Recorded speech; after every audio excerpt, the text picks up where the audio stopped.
Friends, சின்ன மருமகள் அடுத்து நடக்க போகுதுன்றத எந்த ஒரு வீடியோவில் ஒரு குட்டி ப்ரெமோவாக பார்க்கலாம் வாங்க. எங்க ஐஸ்வர்யா வந்து அந்த குழந்தைய வந்து தூக்கி கொஞ்சலான்னு சொல்லிட்டு குழந்தைய தூக்கிட்டு இந்த மாதிரி ரொம்ப ஹாப்பியாக கொஞ்சிட்டு இருப்பாங்க.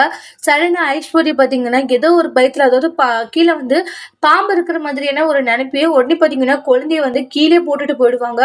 குழந்தை கத்திட்டு இருக்கோம், என்ன குழந்தையோட சவுண்டு இப்படி கேட்குதுன்ட்டு எல்லாரும் ஹாலுக்கு வராங்க. பார்த்தா பாம்பு அங்கே இருக்கும், குழந்தை ஒரு பக்கம் இருக்கு. அதை பார்த்து சேது பயங்கர ஷாக் ஆகுறாங்க.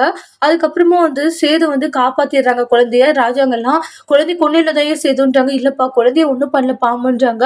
அப்புறமா ஐஸ்வர்யா கண்ணத்துல பல்ல ஆன்னு அறிறாங்க. குழந்தைய கையில கொடுத்திருந்தா நீ இப்படி குழந்தைய போட்டு பாம்பு பத்து பயில ஓடி இருக்க, உனக்கு குழந்தைய விட உன் உயிர் தான் முக்கியமா அப்படின்றாங்க. மாமா, எனக்கு ஏதாச்சும் ஒன்று ஆயிருந்தா நான் என்ன பண்ணிட்டோன்றாங்க. உனக்கு கொஞ்சம் கூட மனசாச்சுன்றதே இல்லையா?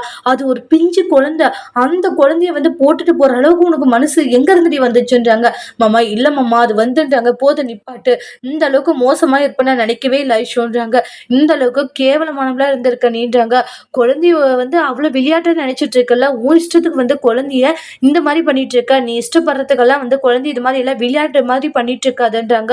எப்படி இருக்கணுமோ அப்படி இருன்றாங்க. ராஜாங்கெல்லாம் திட்டிட்டு இருக்காங்க. ஏமா, குழந்தைய வந்து இந்த அளவுக்கு கேர்லெஸ்ஸா பாம்பு கிட்ட போட்டு போயிருக்க.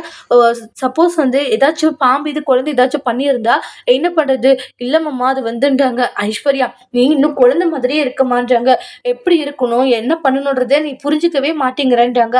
நீ நிறையவே மாற வேண்டியது இருக்குன்றாங்க. இல்லம்மா, நான் சொல்றத கேளுங்க, போது நிப்பாட்றியா, சொல்றதை கேளுங்க, அதை கேளுங்கன்னு சொல்லிட்டு காரணத்தை மட்டும் சொல்லிட்டு இருக்கன்ட்டு அந்த இடத்துல சாவித்திரி, தாமரை இவங்க எல்லாருமே இதான் சாக்குன்ட்டு ஐஸ்வர்யாவை கண்ணா பின்னா திட்ட ஆரம்பிச்சிடுறாங்க. அதோட இந்த ப்ரெமோவை முடிச்சிருக்காங்க. இனி வரக்கூடிய எபிசோட்ல இந்த மாதிரி ஒரு டோஸ்ட் வர போதுன்றதை வெயிட் பண்ணி பார்க்கலாம். இந்த வீடியோ உங்களுக்கு பிடிச்சிருந்தா லைக் பண்ணுங்க, கமெண்ட் பண்ணுங்க, ஷேர் பண்ணுங்க. மறக்காம நம்மளோட சேனலை நீங்க சப்ஸ்கிரைபர் பண்ணிக்கோங்க. Thank you friends.